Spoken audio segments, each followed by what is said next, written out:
उन्हनि ते हुकूमती उहिदनि जो माना थियणु या सिंध लाइ जेका बि अॻिते जेका मुस्तक़बिल में सूरत पैदा पई थिए उहा अंत ई गणती जोती आहे उन ते तव्हांजी मुस्तक़ जेका हुजे सुठो मौक़िफ़ पार्टीअ हिसाब सां ई तव्हां ज़ाहिर आहे मुंहिंजे अंदरि हिकिड़ी अहम पार्टी जा ज़िम्मेदार बि आहियो उन हवाले सां असांखे थोरो ठीकु आहे। बिस्मिल्लाह रहमान रहीम। सिंधी ॻाल्हायां तक़रीबन सभु अची वेंदो। सभ खां पहिरीं त मां तव्हांजो शुक्रगुज़ार आहियां दोस्तनि जो, तव्हांजी वॾी महिरबानी, तव्हां पंहिंजो क़ीमती वक़्तु कढियो आहे। ऐं उन खां पोइ मां पंहिंजी ॻाल्हि इन ॻाल्हि खां शुरू थो कयां त हीअ पाकिस्तान हिकिड़ी फेडरेशन आहे ऐं फेडरेशन कसीरुल क़ौमी वन नेशन कंट्री न आहे। पाकिस्तान मल्टी नेशनल स्टेट आहे। मल्टी नेशनल स्टेट खे कामयाबी सां हलाइण जो बुनियादी नुस्ख़ो इहो आहे त तव्हीं जेके बि हुन जा फेडरेटिंग यूनिट्स आहिनि उन्हनि जो एतमाद पाण सां क़ाइमु रखो, उन्हनि जे मसइलनि ते ध्यानु ॾियो ऐं उन्हनि जे जेके बि तारीख़ी हक़ आहिनि उन्हनि खे महफ़ूज़ बनायो। बदकिस्मती इहा आहे त पाकिस्तान फेडरेशन खे मुख़्तलिफ़ तजुर्बनि जे आधार ते हमेशह पिया हिते सियासी तजुर्बा कया विया आहिनि, तजुर्बेगाह बनाई वई आहे। कॾहिं वॾी यूनिट, कॾहिं माशलाऊं, कॾहिं दोहरा निज़ाम। इहे जेके बि मुल्क में तजुर्बा थिया आहिनि उन्हनि तजुर्बनि अनारकी, बर्बादी, मुल्क तोड़ण खां सवाइ ॿियो को नतीजो कोन ॾिनो। अॼु इमरान ख़ान जी हुकूमत आहे। इमरान ख़ान साहब तमामु वॾा वाइदा कया मुल्क लाइ, माण्हुनि जे लाइ त असांजी हुकूमत ईंदी त अदल ईंदो, इंसाफ़ ईंदो, मेरिट जो क़दुरु थींदो, रोज़गार वधंदो, बेघरनि खे घर मिलंदा, माण्हुनि खे हर तरह जो ज़रई आबादगारनि खे पंहिंजो हक़ु मिलंदो। पर जीअं ई हुकूमत आई आहे त तारीख़ में पहिरियों दफ़ा थियो आहे त हुकूमत अचण खां पोइ इब्तिदाई 2 महीननि में माण्हू मायूस थी विया हुजनि।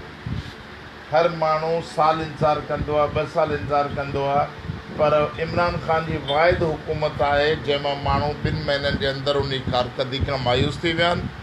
माण्हुनि में डिप्रेशन ऐं अनारकी जहिड़ी सूरत पैदा थी वई आहे।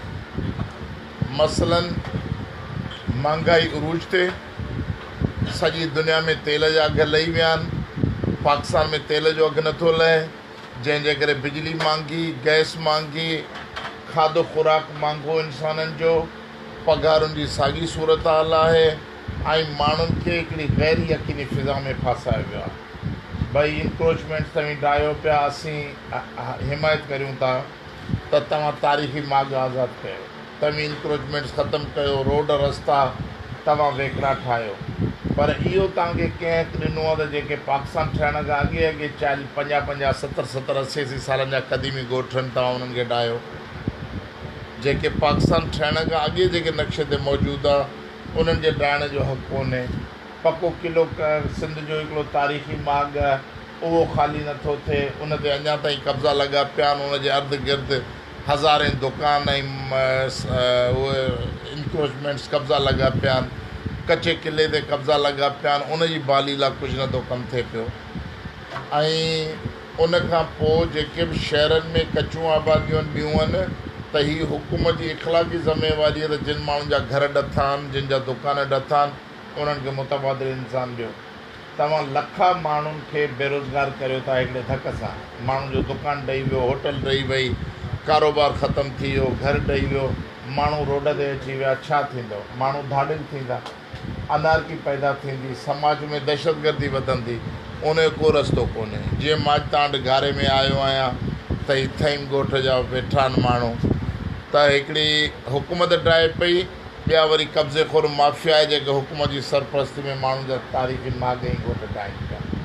तव्हां मुतालबो करियां थो हुकूमत खां बि, जजनि खां बि, त ही क़दीमी ॻोठनि इन्हनि जी दादरसी कई वञे। ऐं उन खां पोइ इहो आहे त पाणी जो इशू आहे, दरिया जो पाणी। सिंधू दरिया ते सिंधी क़ौम जो तारीख़ी हक़ आहे। हज़ारनि सालनि खां ॿोॾूं, सैलाब, बर्बादियूं, हीउ सिंध सॼो डेल्टा जो एरिया आहे जेको दरिया जे पाणी अचण खां पोइ हिन समुंड खे धिके धिके ई डेल्टा ठाही आहे। हाणे तव्हां डेम ठाहिया 2 मंगला ऐं तरवेला, जंहिंजे करे अधु डेल्टा मरी वई आहे, समुंड जो पाणी अची वियो आहे। तव्हां वरी भाषा ठाहींदव, कालाबाग डेम ठाहींदव, नतीजो छा थींदो? नतीजो इहो थींदो त ठट्टो, बदीन ऐं कोटड़ी ताईं ही समुंड जो पाणी अची वेंदो। लखा माण्हू जेके आहिनि उहे दरबदर थी वेंदा, उनजी ज़िंदगी तबाह थी वेंदी। बग़ैर कंहिं सोच जे, ब्यूरोक्रेसी जी सिफ़ारिशुनि ते ऐं हबची माण्हुनि जी सिफ़ारिशुनि ते जेकॾहिं पॉलिसियूं ठहंदियूं त उन सां मुल्क में मसइला पैदा थींदा, तमामु वॾा मसइला पैदा थींदा ऐं अनारकी पैदा थींदी।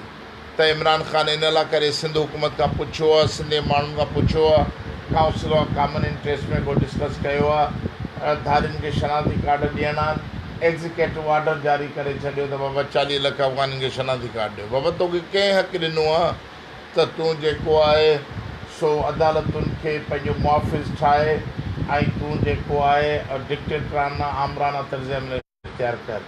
मां दावा सां चवां थो, चैलेंज कयां थो त पार्लियामेंट मौजूदु आहे, सेनेट मौजूदु आहे, उन जे बावजूदु ही जेका सिविल आमरियत आहे, हीअ आमरियत जी हुकूमत आहे। जमहूरियत जे नाले ते का शइ कोन्हे। तव्हां क़ौमुनि जे तारीख़ी हक़नि जे बग़ैर दरियाउनि ते डेम ठाहींदो, तव्हां माण्हुनि खे शनाख़ती कार्ड ॾींदो, ग़रीब मिसकिन माण्हुनि खे बेघर कंदो, महांगाई कंदो, त हीअ ग़रीब पाकिस्तान जा 20 करोड़ माण्हू आख़िर काॾे वञनि? धाड़ियल थियनि, ख़ुदकश बमबार थियनि, हमला कनि, छा कनि, या ख़ुदकशियूं करे मरी वञनि? त हुकूमत इन सॼे मसइले ते का तरीक़ेकार कोन्हे। चीफ जस्टिस साहिब खे अदालतुनि जो कमकार ॾिसण जे बजाए उनखे हिकिड़ो सियासी सरबराह बनायो वियो आहे। चीफ जस्टिस खे कहिड़ो हक़ आहे त सियासी बयानु जारी करे? उनजो कमु आहे त माण्हू दरबदर लखा करोड़े केस अदालतुनि में पिया आहिनि, उन्हनि खे हल करे, सिविल कोर्ट जे सिस्टम खे दुरुस्त करे, सेशन कोर्टुनि जे सिस्टम खे दुरुस्त करे, हाई कोर्ट ऐं सुप्रीम कोर्ट में माण्हुनि खे इंसाफ़ ॾियारीनि।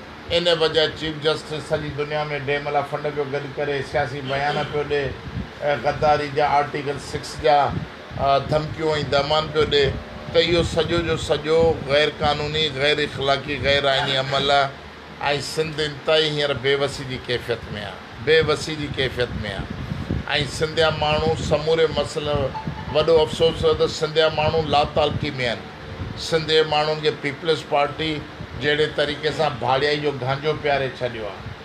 हिकिड़ो आफ़ीम ज़िदा क़ौम खे ठाहिबो आहे न त तव्हां माण्हुनि खे रिश्वत में, चापलूसी में, दलाली में, गुमराही में माण्हुनि खे आफ़ीम पियारे सुम्हारे छॾियो।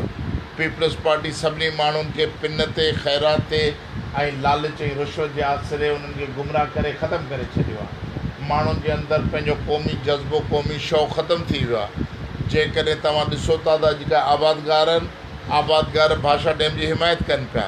पीपल्स पार्टी ज़मींदारनि ऐं जागीरदारनि जी जमायत, उन्हनि जूं बनियूं सुकंदियूं, हू भाषा डैम जी हिमायत कनि पिया। माना करे करे क़ौम एतिरो गुमराह थी वेंदी आहे जो पंहिंजे विजूद जे ख़िलाफ़ु पाण फ़ैसिला करणु लॻंदी आहे।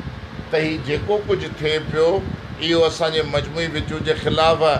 पोइ मयार ॾिनी थी वञे कॉम्पल्स पार्टियुनि ते। अदा कॉम्पल्स पार्टियूं सुठियूं पियूं आहिनि, अदा कॉम्पल्स पार्टियूं अॼु बि जागनि पियूं। असां अॼु बि रोडनि ते आहियूं, जदोजहद में आहियूं, पर माण्हू जेसीं ताईं पंहिंजे घरनि मां न निकिरंदा, माण्हू क़ौम पंहिंजे सुजागी जो मुज़ाहिरो न कंदी।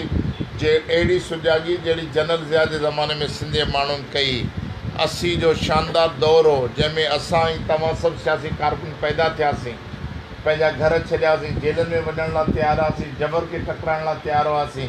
ऐं पीपल्स पार्टी आसिफ़ ज़रदारी जे कूड़नि दिलासनि ऐं गांजनि मां ऐं रिश्वत जे चकर मां, पिन जे पैसनि जे चकर मां जेसीं सिंधी माण्हू न निकिरंदो त सिंधी पंहिंजो वतन नथा बचाए सघनि। अॼु जेको इमरान ख़ान काल्ह ऐलान कयो आहे त असीं बग़ैर आइनी तरमीम जे पंजाब में इंतिज़ामी सूबो था ठाहियूं। नवां सूबा ठाहिणु हिकिड़ी मुकमल आइनी तरमीम आहे। पंजाब जी असेंबली 2/3 पास करे, पोइ क़ौमी असेंबली पास करे, पोइ सेनेट करे, उन खां पोइ कंहिंजी सूबाई शिकिल थींदी। हाणे हू उहो प्रोसेस वञनि नथा जॾहिं सॼो पाकिस्तान तयारु आहे। पीपल्स पार्टी तयारु आहे, ANP तयारु आहे, हुकूमती इत्तेहादी तयारु आहिनि, मुस्लिम लीग नवाज़ तयारु आहे त भले तव्हां जनूबी सूबो ठाहियो, पर उन प्रोसेस में नथा वञनि। छो जो उनखे ख़बर आहे असां जनूबी सूबो ठाहींदासीं त असांजा वोट सभु जनूबी पंजाब जा आहिनि, सेंट्रल पंजाब में शहबाज़ शरीफ़ जी हुकूमत ठही वेंदी। त उहो पंहिंजी हुकूमत बचाइण लाइ हिकिड़ो ग़ैर आइनी शॉर्टकट वठणु चाहिनि था।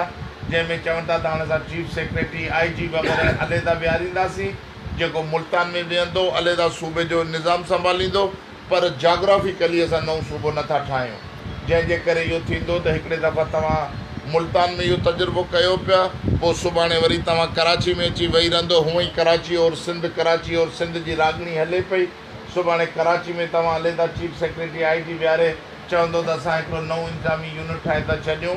इहा बिल्कुलु पाकिस्तान सां गद्दारी आहे, सिंध सां गद्दारी आहे, सिंध जे 5 करोड़ इंसाननि जे रूह खे जेको सो लताड़ण जे बराबरि आहे। इन करे असीं सिंधी माण्हू अहिड़े सियासी तजुर्बे खे रद्द करियूं था, पंहिंजो एजाज़ रिकॉर्ड ते करणु चाहियूं था, न पंजाब में थियणु खपे न सिंध में थियणु खपे। ऐं अहिड़े क़िस्म जी का बि ॻाल्हि कई वेंदी त 5 करोड़ इंसान मज़ामत करे रोडनि ते हूंदा ऐं पोइ तव्हांजो मुल्क न हलंदो। मुल्क कुफर सां हलंदो आहे, इंसाफ़ जे बग़ैर न हली सघंदो आहे। इन करे तव्हां मुल्क खे हलाइणु चाहियो था त मुल्क जी हक़ीक़ी फेडरेशन जी रूह खे सम्झो। हक़ीक़ी फेडरेशन इहा आहे त हिन मुल्क में असीं सिंधी हिसेदार, बलोच हिसेदार, पश्तून हिसेदार, पंजाबी हिसेदार आहिनि। उन्हनि जा पंहिंजा क़ौमी हक़ आहिनि, उन्हनि जा पंहिंजा मुआशी हक़ आहिनि, उन्हनि जा पंहिंजा जाग्राफिकल हक़ आहिनि। जेसीं ताईं उन्हनि हक़नि खे तव्हां तस्लीम न कंदव, उन्हनि जो तहफ़ुज़ न कंदव, उन वक़्त ताईं पाकिस्तान हिकिड़ी कामयाबु रियासत नथो थी सघे। मां तव्हांजो शुक्रगुज़ार आहियां।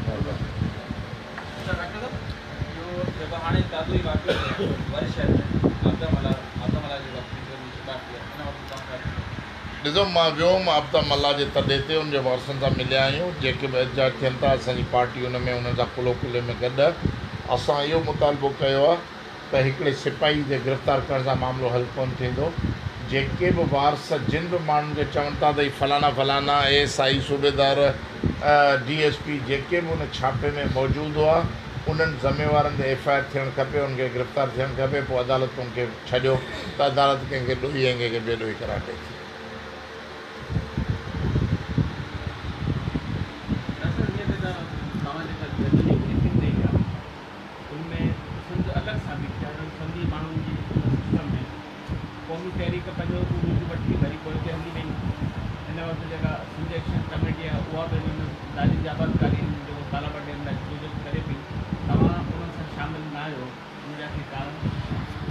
असां पाण कयूं था, तव्हांखे ख़बर त 10 ॾींहं अॻु में असां कराची मलीर रोड ते धरणो हुयो, नेशनल हाईवे ते। असांजे पार्टी सिध ते एहतजाज कंप्लीट थी चुका आहिनि, हाणे वरी ज़िले इंडिविजुअल सिध ते असांजा एहतजाज वेंदा त असां कमु करियूं पिया।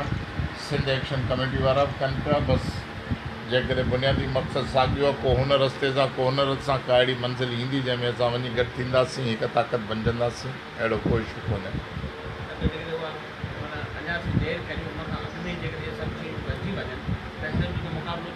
सिंध एक्शन कमेटी जे रवैये खां असांखे काफ़ी एतिराज़ आहे। जी हा, छो जो सिंध एक्शन कमेटी इलेक्शन खां अॻु में ठहियल हुई। इलेक्शन खां अॻु में सिंध एक्शन कमेटी वजूद में आयल हुई। इन एक्शन कमेटी जो नालो ई मां तजवीज़ कयो ऐं असां गॾु हुआसीं।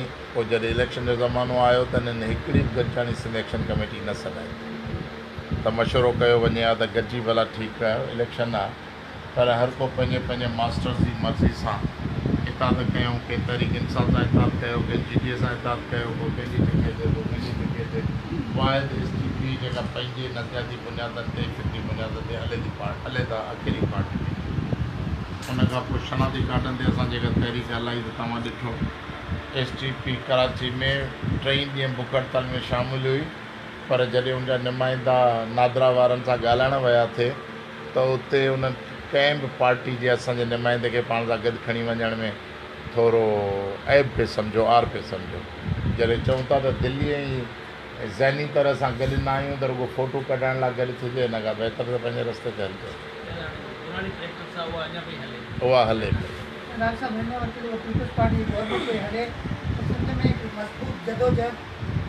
नंढा वॾा तव्हां ॻाल्हि करे विया आहिनि, इख़्तिलाफ़ तव्हांखे सेड़े खे गॾिजी जदोजहद हलाइजे न वॾी ज़रूरत आहे सिंधी खे। बाबू जदोजहद हलनि पियूं, असल में माण्हुनि जे रवैये जो मसइलो आहे। क़ौम जी अक्सरियत जेका आहे पीपल्स पार्टी उनखे पंहिंजे करप्ट ऐं पंहिंजे लालची सिस्टम में क़ैद करे वरितो आहे। अॼु इलेक्शन में धांधलियूं थियूं, सभु कुझु थियो, सही आहे, सभु थियो हूंदो, पर पोइ बि अक्सरियती वोट त पीपल्स पार्टी खे माण्हुनि ॾिनो आहे न। ईअं त पीपल्स पार्टी कोन खटी अथसि 80 वोट मुखालिफ़ खयां हुजनि 20 वोट पीपल्स पार्टी हुजनि पोइ 80 खे हू 55 करे विया हुजनि त जेकॾहिं सिंध जो माण्हू जेको अज़ाब में आहे जेके पीपल्स पार्टी पिनण ते छॾे ॾिनो आहे इस्पतालुनि में इलाजु कोन्हे ॿारनि खे स्कूल कोन्हे बर्बादी लॻी पई आहे रोज़गार कोन्हे माण्हू ख़ुदकशियूं कनि पिया उन खां पोइ बि चङा भला माण्हू पीपल्स पार्टी जे वज़ीरनि मुशीरनि लैंड क्रूज़नि जे पोयां डांसूं कनि पिया त भला क़ौम परस्त को आसमानी मख़लूक जिन वठी जी तहरीक हलाईंदा छा न क़ौम परस्त पार्टियुनि वटि को एॾो मुआशी निज़ाम आहे असांजूं पार्टियूं इमरान ख़ान त कोन्हे न जो जहांगीर तरीन धरनो हणी वियो 3 महीना जहांगीर तरीन उनखे मानी खाराईंदो इस्टेब्लिशमेंट डेगू पचाए माण्हुनि खे मानी खाराईंदी तहरीक बि अवामी सघ ते हलंदी न असांजी दिलि चवे थी त असां वज़ीर आला हाउस ते घेरो करे वियूं गवर्नर हाउस ते घेरो करे वियूं केतिरा ॾींहं तव्हां 1000 माण्हुनि खे 5000 माण्हुनि खे मानी खाराए सघो था कहिड़ी क़ौम परस्त माण्हुनि वटि ताक़त आहे जहिड़ो हाल हूंदो पिरियां न हलायूं माण्हुनि खे निकिरणो पवंदो माण्हुनि खे पंहिंजो किरदारु अदा करिणो पवंदो MRD मूवमेंट में माण्हू विया न जेलनि में जनरल ज़िया जी मार्शल लॉ जे ख़िलाफ़ु अवाम नफ़रत जो इज़हार कयो न MQM जी दहशतगर्दी जे ख़िलाफ़ु कादिर मक्सी खणी अॻियां निकितो पर उनजे पोयां हज़ारे माण्हू बीठा हुआ न अॼु असां अकेला आहियूं बेवस आहियूं डोड़ूं पिया पर असांजो इहो आहे इत्मीनान आहे त असां पंहिंजे इसूली मौक़िफ़ ते छॾियूं नथा असां ज़रदारी जे जादूगरी में चङा भला पंहिंजो ईमान लोड़े विया के पैसनि जे पोयां के उहिदनि जे पोयां असां पंहिंजे नज़रियाती अज़म ते क़ाइमु आहियूं इन बुनियाद ते माण्हुनि खे उहा ई तरबियत ॾेई तयारु करियूं पिया फ्यूचर जे लाइ ऐं इनशाला हिकिड़ो वक़्तु ईंदो जॾहिं क़ौम सुजाग थींदी ऐं गॾु थींदी मायूस न आहियूं क़ौम खे अञा ताईं जेको आहे सुजाग कोन रही क़ौम पर जमातुनि जी तरफ़ां जेको आहे हमेशह हिनजे लाइ जेको आहे जदोजहद रहंदी आहे वक़्ती तौर ते माण्हू निकिरंदा आहिनि उन्हनि खां पोइ वरी विसारे वेंदा बसि इहो ई आहे क़ौम परस्त पार्टियुनि जो बुनियादी फॉल्ट आहे त जेकॾहिं क़ौम परस्त पार्टियूं पंहिंजे इब्तिदाई ॾींहंनि में इलेक्शन जे मोर्चे खे इख़्तियार कंदा त हिन वक़्तु क़ौम परस्त पार्टियुनि जी इहा हालत ख़राबु न हुजे हा क़ौम परस्त पार्टियुनि इलेक्शन जे मोर्चे खे जागीरदारनि ऐं वॾेरनि जे हवाले करे छॾियो ग़रीबनि ऐं मिसकिननि जे ॿारनि खे चवंदो तव्हां रुॻो रोड ते नारा हणो पोड़ा खाओ जेल वञो गोलियूं खाओ जंहिंजे करे हिकिड़ो गैप पैदा थी वियो 1 ऐं 100 जो गैप पैदा थी वियो माना जॾहिं ॾुखियो वक़्तु अचे सिंध ते माण्हू चवंदा क़ौम परस्त किथे आहे वोट जो वक़्तु अचे त माण्हू वॾेरनि जे ओताकुनि में उन्हनि जे शामियाननि में वेठा त जेसीं ताईं इहो गैप फिल नथो थिए उन वक़्त ताईं इहा सूरत हाल जेका आहे सा अबतरी वारी रहणी आहे थैंक यू महिरबानी थैंक यू